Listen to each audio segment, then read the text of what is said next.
All right, hey there, everybody. What I have for you today is a quick tutorial here on how to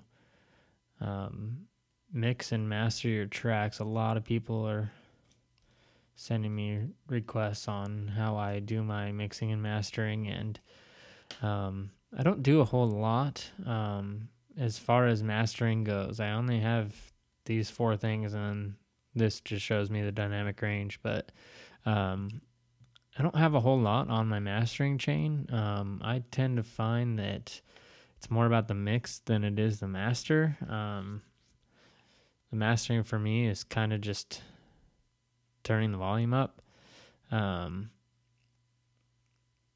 The mixing to me is probably the most important. So I'm going to have you take a listen here at what my final result sounds like.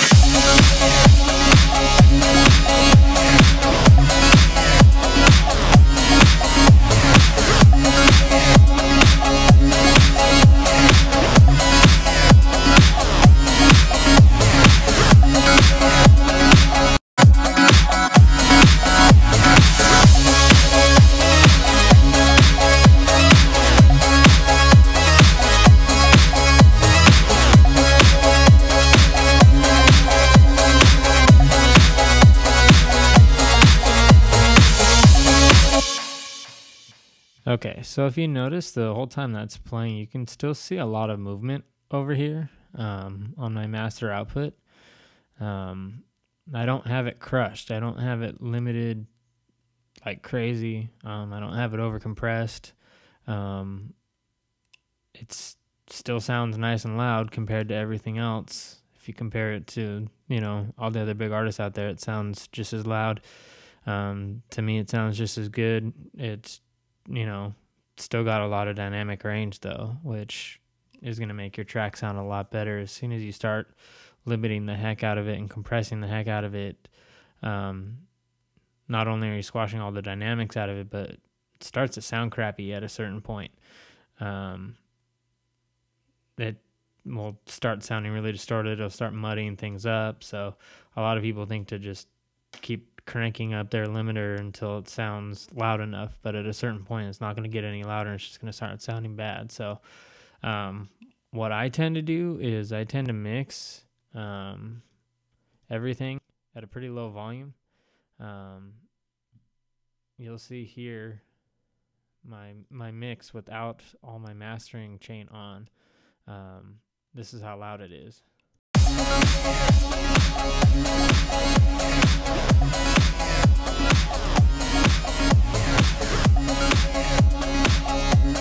So I try not to have it peak above 4. Try and keep it somewhere between 6 and 4 dB, and then you start adding in your mastering chain here to just turn that volume up. But so long as you've got everything peaking within that range, when you turn it up, it's going to sound nice and loud. So here's what I did on my mastering chain. My EQ is fairly simple here. Just low cut at 30 hertz. Boosted the lows just tiny bit, only 1 dB. Cut some of the mids out and boosted some of the highs. Cut the really highs at 1700 hertz. That can't even be heard anyway, just like the 30 hertz. It's kind of pointless, so might as well cut that out. The compression, I have mine set at a fairly slow attack and a fairly quick release. Ratio is not too high. The threshold I have set at still a pretty high volume. You don't want to put it too low. You start squashing everything out of it. and then you just boost according to how much it's reducing the gain. I threw on another low cut for some odd reason on this one. That's just cutting out 30 hertz just like this is. And then I just have my limiter. And the limiter, I always do my output ceiling at 0.1, not at 0. Then the gain, I pretty much just dial up until it still has a good dynamic range. It's not just one flat line here at the top. You can see right here, I'll show you what it does without this.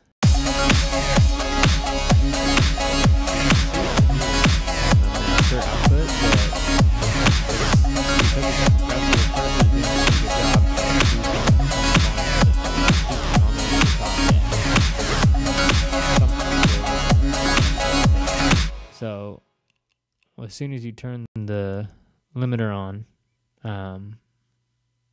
all I do is, start at 0 and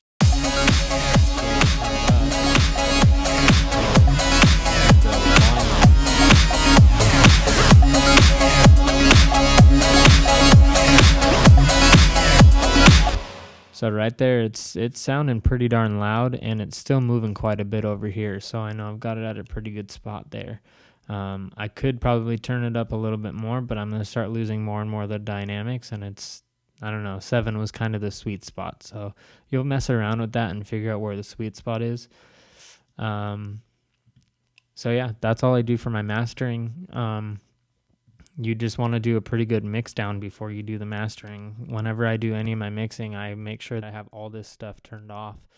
And then I mix. Because if everything sounds good at a low volume, as soon as you turn the volume up, it's going to sound even better. The thing that a lot of people get into trouble with, I find, is their tracks are pretty muddy. And it's because they've got things EQ'd very similarly.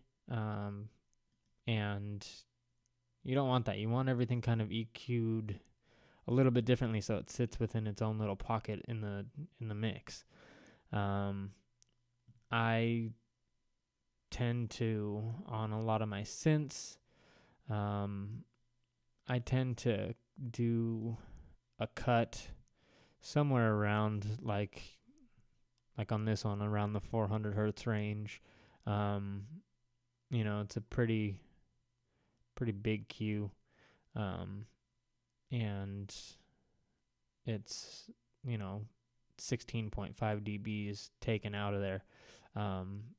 But doing that kind of clean that up a little bit, and it makes it sit within the mix a little bit better. I also will tend to not solo my tracks when I'm mixing. I will a little bit if I need to find troublesome EQs. So if there's something that's giving me trouble, if something's just not sounding right, I'll solo it. And like on this, you can move this around until you find that sweet spot.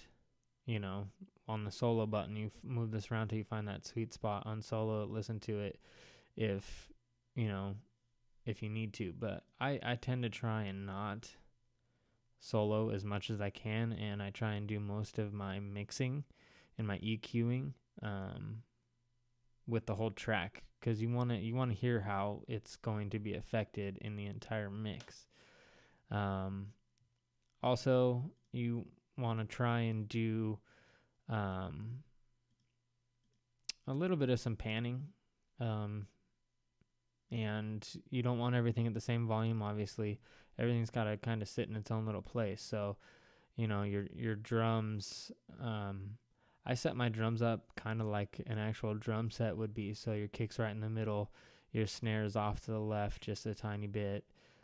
Your hi-hats are off to your left a little bit more than the snare. Your synths, put them move them around a little bit. Don't just have everything right in the center, and you'll notice that that'll make a little bit of a difference as well.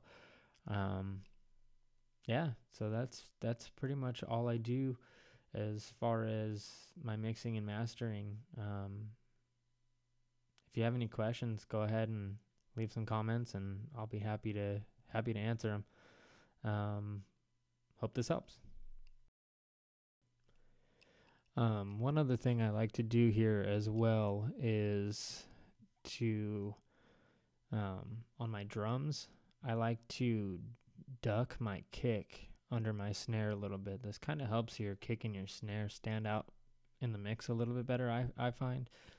So what I do is I'll throw a second compressor on my kick, and what I do is I have my snare sent. I've got my kick and snare to sent to bus 1, and then I have just my snare sent to bus 2. And then what I do is I take my kick and I sidechain it to that bus 2 where the snare hits, and every time the snare hits, my kick will duck under that just a little bit. Kind of helps it stand out a little bit more. Let me give you an example here at the beginning of the song, with and without it. So here it is with it or without it.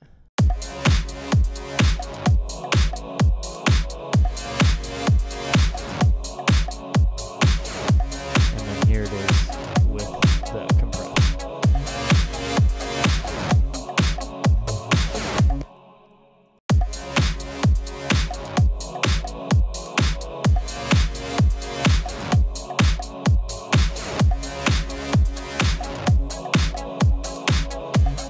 So you hear when I do that it just makes the snare kind of stand out a little bit more, and it even to me makes the kick drum stand out a little bit more too. It's a nice little trick for you all to try. All right.